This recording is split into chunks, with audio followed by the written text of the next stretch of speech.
শবনম বুবলি এবং মেগাস্টার শাকিব খানের একটা অডিও কল রেকর্ডিং কিন্তু নেট দুনিয়ায় ভাইরাল হয়ে গেছে। যে কল রেকর্ডিং নিয়ে অনেক আলোচনা কিন্তু নেটিজেনরা করতেছে, অনেকে বিভিন্ন রকম মন্তব্য করতেছে। তো আমরা আজকে শবনম বুবলির সেই ফোন কল রেকর্ডটি শুনবো এবং শোনার পরে আসলে আপনার মন্তব্য কি জানাতে ভুলবেন না। কাজ করছি সেখান থেকে খুব আনন্দের মনে হয় যখন ঈদের মতো এত আনন্দের এত বড় উৎসবে নিজের সিনেমা মুক্তি থাকে। আর সবার ভালোবাসায় আসলে বেশ অনেক বছর হয়ে গেল যেখানে আমার ঈদে মুভি রিলিজ থাকছে। সেক্ষেত্রে ডেফিনেটলি আনন্দ অনেক বেশি কাজ করে। আর শাকিব খান উনি তো আমাদের ফিল্ম ইন্ডাস্ট্রির অনেক বড় একজন অভিনেতা। সেখানে ওনার সাথে যখন আগে জুটি হয়ে মুভি আসতো আর এখন হয়তো বা আলাদা আলাদা করে মুভি আসছে, আসলে ভালো লাগাটা সামনে একটা প্রতিযোগিতা কিন্তু আছে।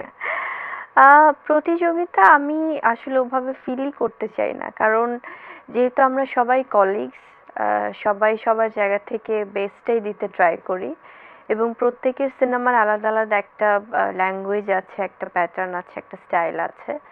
সেক্ষেত্রে আমার মনে হয় যে আসলে প্রতিযোগিতার থেকে আমরা সবাই দর্শকদেরকে বিনোদিত করতে চাই। আর উনি তো আমার পরিবারেরও মানুষ, তো সেখান থেকে একদমই মনে হয় যে আসলে সবার সিনেমাগুলোই দেখুক দর্শক। তার মানে হচ্ছে আপনি নিজের মুভির বাইরেও শাকিব খানের রাজকুমার আর কি কি মুভি দেখবেন? ডেফিনেটলি যতগুলো সিনেমা রিলিজ হয়েছে, এবার তো অনেকগুলো সিনেমা রিলিজ হয়েছে। সেক্ষেত্রে আমার দেয়ালের দেশ, মায়া দুটো সিনেমা রিলিজ হয়েছে এবং রাজকুমার অবশ্যই দেখবো। এছাড়া আরও যে সিনেমাগুলো সেখানে আছে, ওমর আছে, দেন কাজল রেখা আছে, তারপর লিপস্টিক আছে, দেন আরো অনেক সিনেমা আছে আসলে। হ্যাঁ, রাইট। তো সবগুলোই আপনি দেখবেন ইনশাল্লাহ একদম সময় বের করে করে ট্রাই করব অবশ্যই। বাহ। ঈদের সময় দেখা যায় যে বাজেটের উপর অনেক কিছু কম্প্রোমাইজ করতে হয় কিংবা বাড়াতে হয়। তো ঈদের বাজেট যদি জিজ্ঞেস করি যে শবনম বুবলির ঈদের বাজেট কত? এটা না খুব মানে একটা গদ বাঁধা কোনো কিছু দেখাটা খুব ডিফিকাল্ট। মানে কোথা থেকে যে বাজেট বেড়ে যায় সেটা দেয়াতে নাকি নেয়াতে? আরে দেয়াতে ডেফিনেটলি। যেটা হয় যে আসলে আগে যখন ছোট ছিলাম তখন তো সালামি নিচ্ছি বা সবাই ওভাবে দিচ্ছে, কোনো দায়িত্ব নাই। আর আস্তে আস্তে বড় হওয়ার পরে স্পেশালি যখন থেকে মুভি ইন্ডাস্ট্রিতে আসা হলো তখন মনে হলো যে দায়িত্বের জায়গাটাও বেড়েছে, এখন দিতেও হয়। আর ওই সবাইকে শপিং করা বা গিফট করা সেগুলো যেমন আসলে পাওয়া হয়, কারণ আমরা যারা এই ইন্ডাস্ট্রিতে কাজ করি ক্যামেরার সামনে, শ্রাবণ্য তুমি বলতে পারবে, তো সেখান থেকে যেটা হয় যে আমাদের শপিং এর ব্যাপারটা তো অলওয়েজ থাকে, সারা বছর চলতে সব থাকে। সময়। তো সেখান থেকে ঈদে তো আমরা আসলে আমাদেরকে অনেকেই গিফট পাঠায়, সেটা আমাদের যারা ওয়েল উইশার থাকে বা যারা আমরা একসাথে যেখানে কাজ করছি।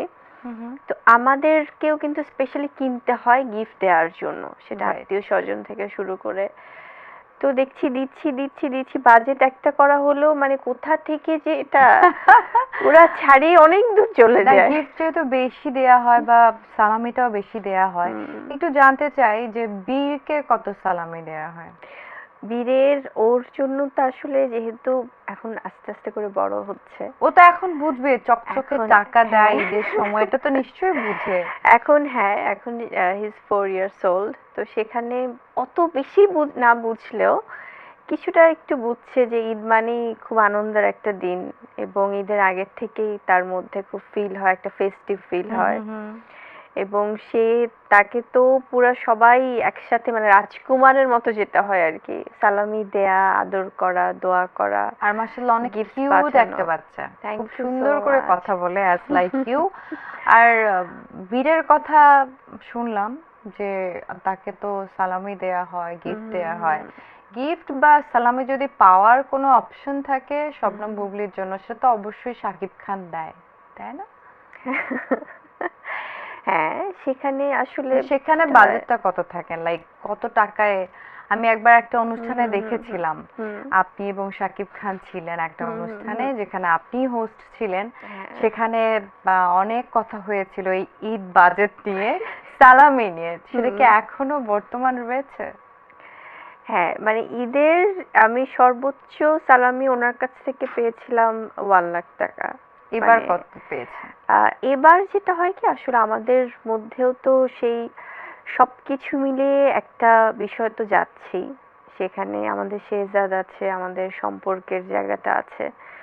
তো সালামির বিষয়টা যেটা হয়তোবা আমার মুরব্বিদেরকে তাদেরকে সালাম করলেও যেটা পাওয়া হয়, বাট ওনার কাছ থেকে ওই মানে এখন ঘটা করে সালাম করে সালামি নেওয়াটা সেটা আসলে খুব একটা মানে মানে একটা ডিস্টেন্স যেটা আমরা হ্যাঁ শুনছি সেটা আসলে এখনো কন্টিনিউড। হ্যাঁ কিছুটা আছে। আবার আমি শ্রাবণ্য যেটা ট্রাই করি, আমি বরাবরই যখন এই প্রসঙ্গগুলো আসে তখন আমি সবসময় চেষ্টা করি শেহজাদকে একটা সুন্দর লাইফ দেওয়ার জন্য। তা পৃথিবীর সকল মাই চাইবে সকল কিন্তু। মাই চাইবে, এবং সেখান থেকে আমি চাই যে আসলে আমাদের বাবা মার মধ্যে বা যেটাই আমরা হাজব্যান্ড ওয়াইফ বলি বা আমাদের সম্পর্কের জায়গাটা থেকে অনেক সময় আমরা শুধুমাত্র মিডিয়া রিলেটেড বলে হয়তো আমাদেরটা ফলো করে আসে, বাট তার বাইরেও কিন্তু একটা সংসার জীবনে অনেক ধরনের আপস এন্ড চড়াই ডাউনস এর উতরাই মধ্যে থাকে, true। রাইট আমরা সেখান দিয়ে যাই।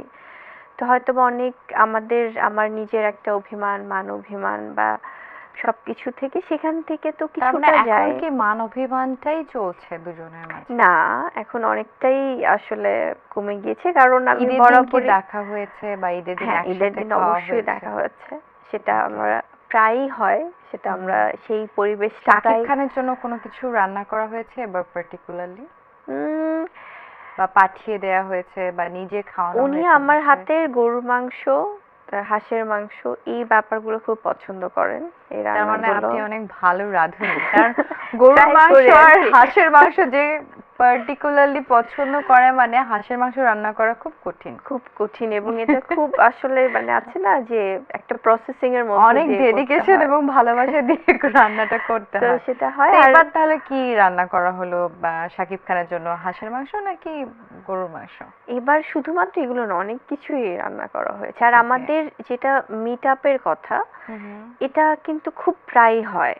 মানে যেমন হয়তোবা আমরা অকেশন গুলোতে, যেমন ঈদ বা শেহজাদের বার্থডে বা আহ, শাকিব খানের বার্থডে, তখন হয়তোবা সেই মোমেন্টস গুলো দর্শকদের একটা চাওয়া থাকে যে তারা দেখতে চায়, তা তো বটেই। তো তখন শেয়ার করা হয়। বাট তার বাইরেও কিন্তু মানে ফ্রিকোয়েন্টলি আমি ওকে নিয়ে যাচ্ছি, হয়তো বা ওর বাবা আসছে ওকে দেখতে, হুম। বা ওর দাদা দাদু সহ বা সবাই সহ একসাথে বসে আমরা ইফতার করছি। মানে একটা ফ্যামিলি এনভায়রনমেন্ট ওকে দেওয়ার ট্রাই করি আমরা, এবং সেখানে খুব সুন্দর সামঞ্জস্য থাকে সবার মধ্যে। বাহ, এটা শুনেও খুব ভালো লাগছে আসলে। সব মাই চাইবে তার সন্তানকে খুব সুন্দর একটা পারিবারিক এনভায়রনমেন্টে বড় করতে, বা সন্তান হিসেবে আসলে বাবা মার কাছ থেকে তো দুটো জিনিসই তার একদমই তাই, প্রাপ্য। এবং একদমই বীর তাই। তো এখনো অনেক ছোট। এই যে কন্ট্রোভার্সি গুলো চলে আসে, কন্ট্রোভার্সির ক্ষেত্রে যদি আমরা বলি যে বুবলি একটা কথা বলছেন,